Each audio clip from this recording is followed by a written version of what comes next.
Di bulan Agustus, sejak saya Maret itu memimpin, Agustus itu kita mengikuti kejurnas. Kita mendapatkan 5 emas, 5 perak, dan 4 perunggu. 5 emas, 5 perak, 4 perunggu. Berarti bisa jadi lebih dari 6 emas ini. Yang kedua, Pomnas, Pekan Olahraga Mahasiswa, kita mendapatkan 5 emas, 3 perak, 3 perunggu. Pomnas, itu mahasiswa. Ini atletnya berbeda? Atletnya berbeda. Di bulan Desember kemarin, kita mengikuti invitasi. Kita mendapatkan 4 emas, 2 perunggu, 4 perak. Itu invitasi tingkat nasional. Di mana kita dengan 4 emas 2 perak itu, dan dari pertemuan ada kejuaraan-kejuaraan yang sebelumnya, kita masuk 3 besar. Ngobrol bareng Orbit, kami obrolkan, Anda simpulkan. Pemirsa, kita berjumpa kembali di channel Medan Orbit dalam program podcast Ngorbit, Ngobrol bareng Orbit.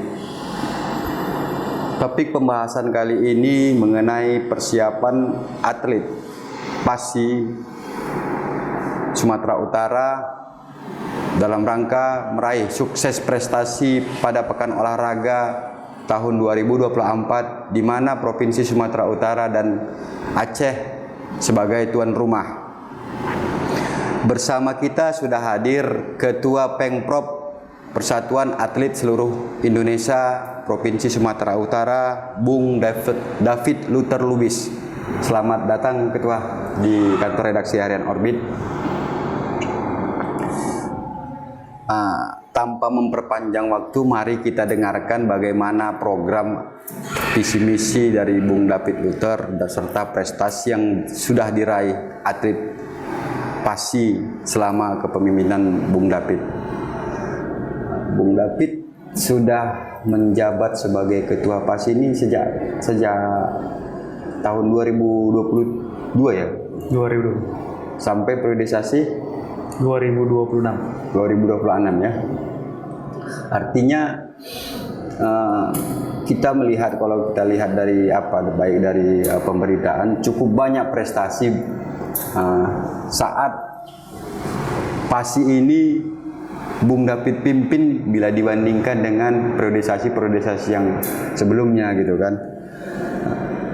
Apa yang menjadi kiat Bung David lah ketika mengemban amanah sebagai Ketua PASI ini gitu? Assalamualaikum, selamat sore sahabat Ngorbit dimanapun berada. Terima kasih Bung Eka. Saya David Luther Lubis, saya Ketua PB PASI Sumut periode 2022-2026. Nah, terkait dengan yang Bung Eka tanyakan tadi, saya ini sebenarnya bukan aktivis olahraga maupun mengurus PASI atau pengurus olahraga di masa-masa lalu. Saya ini memang pecinta olahraga. Saya memang pengagum dan paling suka dengan olahraga, terutama atletik di bidang lari. Keseharian saya memang suka lari, jogging, dan bahkan saya beberapa kali mengikuti event internasional ya, internasional maupun nasional ya, untuk kesehatan maupun hobi saya yang dalam keseharian. Pada tahun 2021 silam, PASI itu masih dipimpin oleh Tengku Jeffrey. Iya betul. Tengku Jeffrey itu direktur utama Bank Sumut yang menjabat pada saat itu sebagai Ketua PASI Sumatera Utara. Di bulan Agustus beliau mendapat serangan jantung pada saat itu di USUH waktu beraudiensi, waktu berdiskusi dengan Bapak Rektor. Pada saat kejadian serangan itu, saya berada di Jakarta. Saya berada dengan teman PB PASI. Teman-teman PB PASI, baik sekjen, wakil ketua pun mau bendahara. Nah, teman-teman PASI di PB itu sangat terkejut, sangat shock mendengar kabar bahwa Tengku Jeffrey mendapat serangan dan meninggalkan kita dari bumi. Iya. Di saat momen itu juga mereka pun berpikir, siapa selanjutnya ya yang dapat memimpin PASI ini? Siapa selanjutnya yang dapat mengurusin atletik di Sumatera Utara? Tanpa basa-basi mereka langsung melihat saya. Beliau ini aja. Wah, saya bilang saya sudah sangat banyak kegiatan. Terus terang saya bilang hari ini beban untuk memperbaiki itu saya lihat sih sangat cukup berat. Saya bilang. Tapi harapan kami David mau nih ngurusin PASI di Sumatera Utara ini gitu ya. Dan ini akan kami bawa ke rapat PASI, rapat pleno PASI terkait kepergian Tengku Jeffrey, kekosongan kepemimpinan di PASI Sumut. Pada saat mereka membahas ini ke Ketum PASI, which is itu Pak Luhut Binsar Panjaitan, saya terharu. Dan Pak Luhut pada saat itu langsung, baik kalau David yang mengurus, saya setuju. Langsung dapat restu dari ketum. Dapat restu dari ketum. Saya juga belum kenal siapa pengurus PASI, saya juga belum kenal siapa pada saat itu. Ya, cuma kenal dari KONI, Pak John Lubis. Ya, kebetulan beliau juga sudah lama kita kenal dari zaman orang tua saya. Iya. Nah, saya mintakan kepada PB untuk membuatkan caretaker agar bisa segera kita melakukan musprop luar biasa pada saat itu. Dan perjalanan itu sambil jalan ternyata dengan beberapa katakanlah sosialisasi, pendekatan dengan pengurus-pengurus dan dengan atletik, akhirnya musprop itu dapat terlaksana di bulan Maret tahun 2022 tahun lalu. Dan secara aklamasi saya terpilih.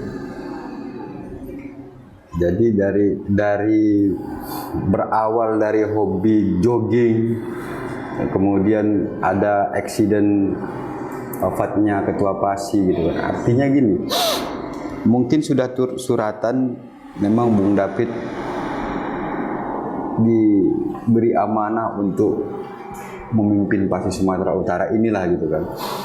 Memang kalau kita latar belakang lah dengan profesi Bung David sebagai dokter, di mana seperti yang kita ketahui itu dokter itu orang yang super serius gitu kan, dengan memimpin organisasi olahraga. Ini walaupun ada kaitan sama-sama kesehatan gitu kan. Di awal apa tidak terjadi kebingungan sendiri gitu? Mungkin ya memang secara basic Bung David juga kan ketua salah satu organisasi kepemudaan.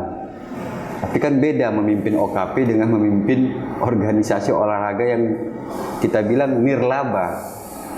Yang kalau menurut istilah orang ini kan hanya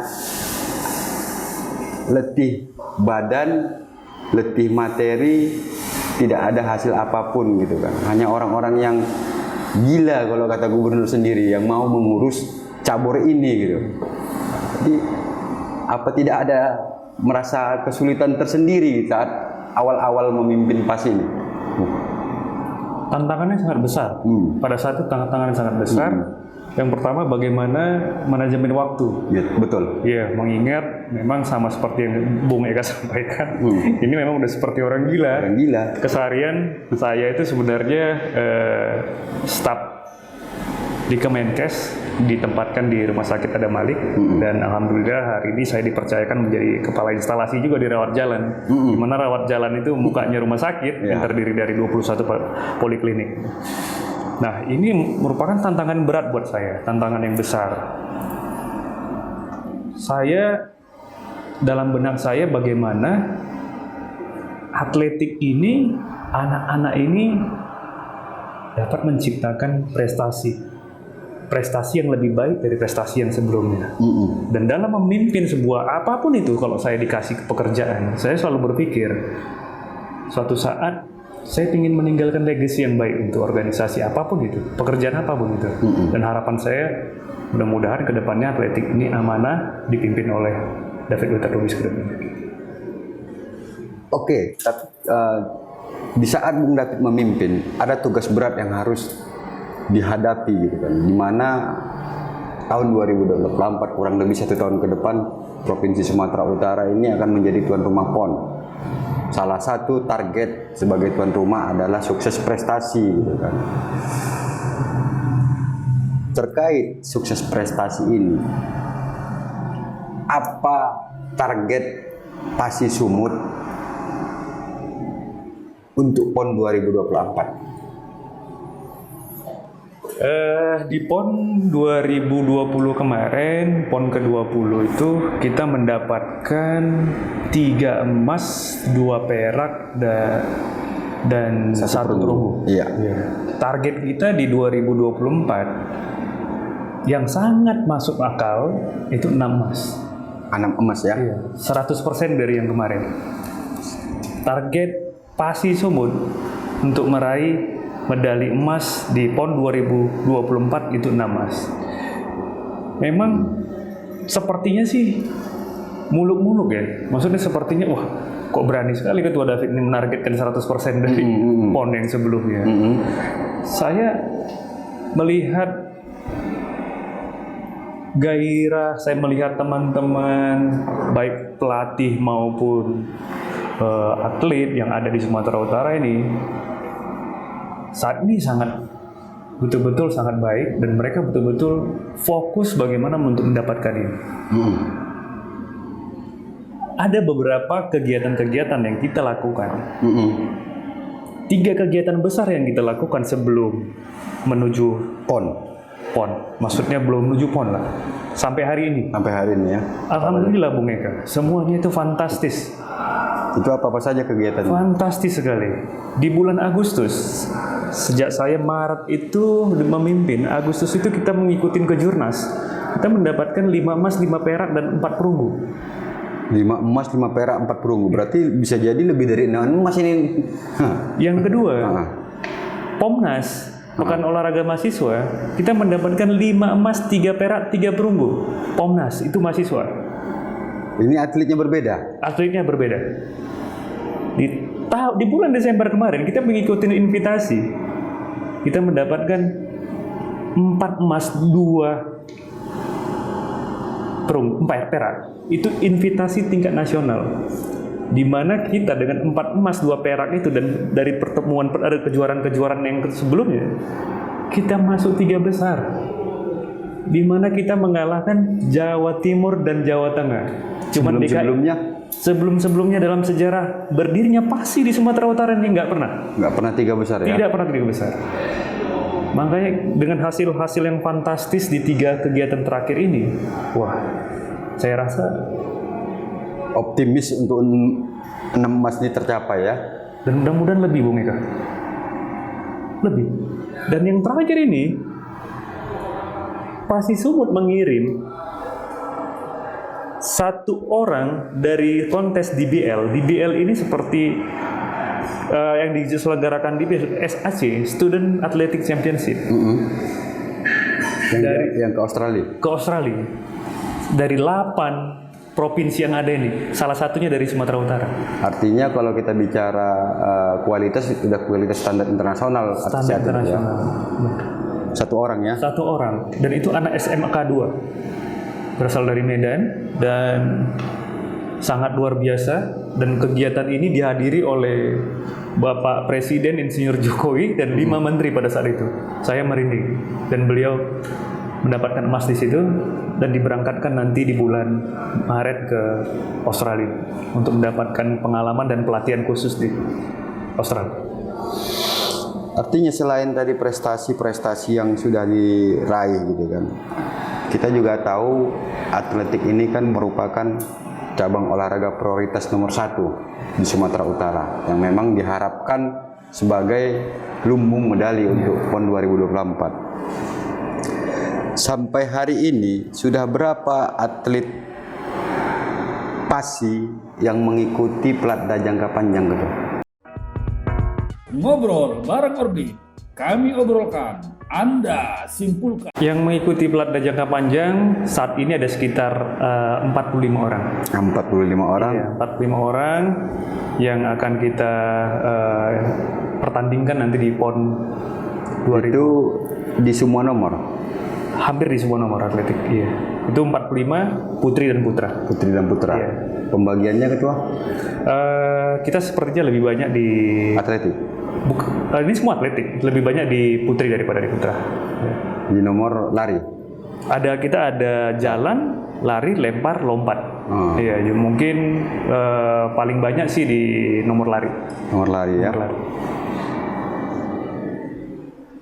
Apakah next sampai 2024 kemungkinan akan bertambah?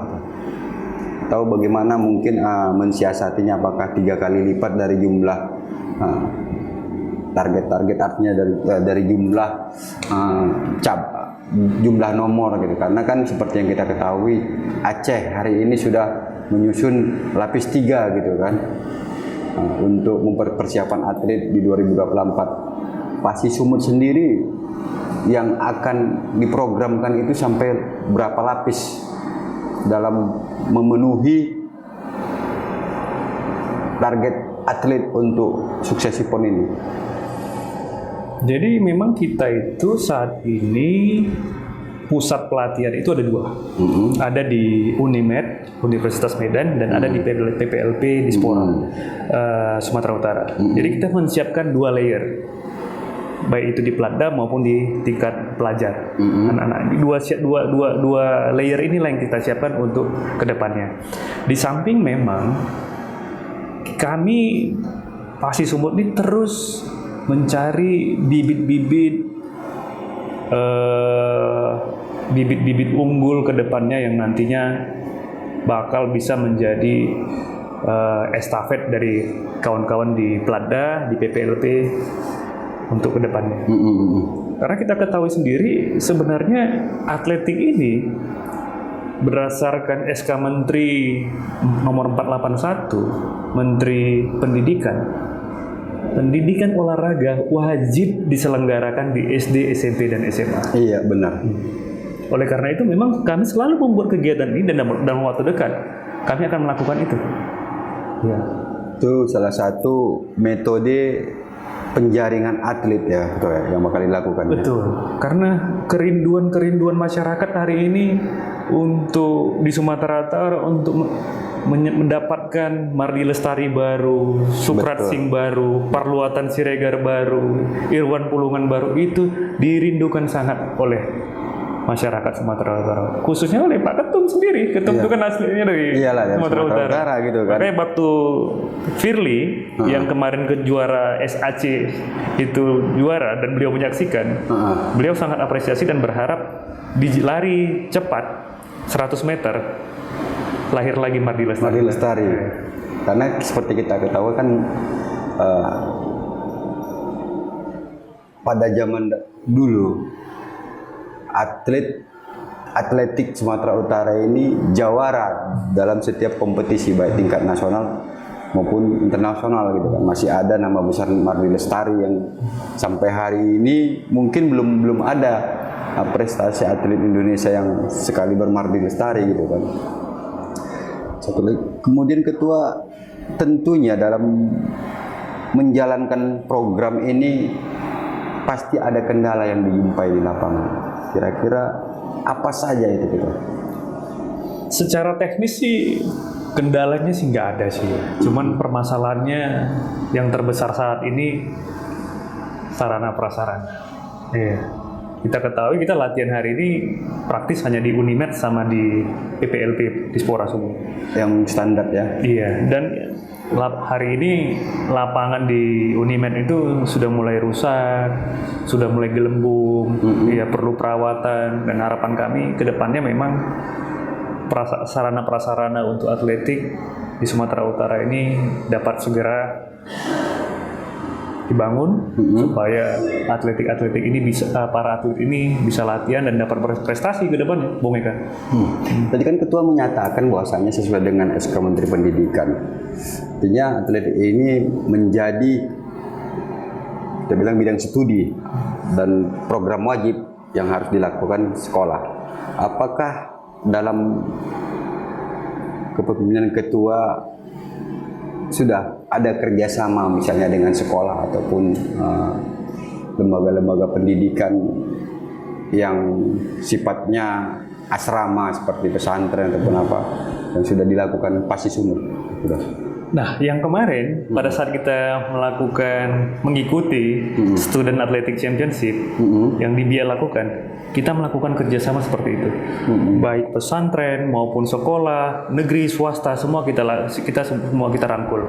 Bagaimana mereka seperti yang tadi Bung Eka katakan, memberikan dispensasi, memberikan suatu kelonggaran kepada anak-anak yang notabene punya potensi, talenta, punya potensi. Baik itu di SD, SMP, SMA maupun nantinya di universitas. Begitu juga dengan atlet-atletik yang sudah bekerja, para atlet yang sudah bekerja, ini kadang kesusahan. Oleh karena itu, oleh beberapa waktu saya sudah melakukan pendekatan baik dengan Kadispora, baik dengan beberapa stakeholder yang ada seperti Bank Sumut di Sumatera Utara ini yang banyak rata-rata pengurus PASI maupun KONI-nya berasal dari Bank Sumut. Saya sudah coba melakukan pendekatan mulai dari kemarin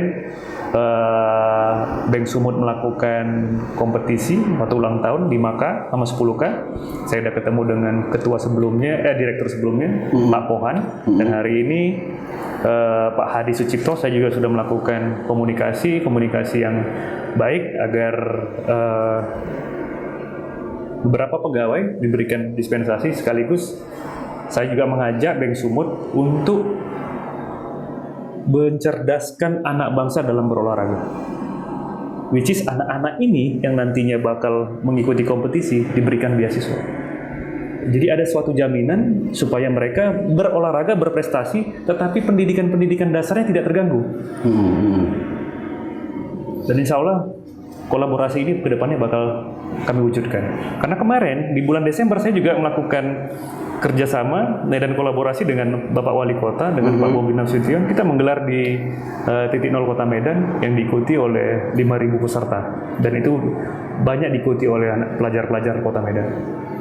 Kalau secara geografis peta lumbung atlet di Sumatera Utara ini dari kabupaten kota mana? Yang banyak itu dari Binjai dan dari Asahan. Ya, dari Binjai dan Asahan. Binjai, Asahan, dan yang terakhir Kota Medan. Ketiga Kota Medan.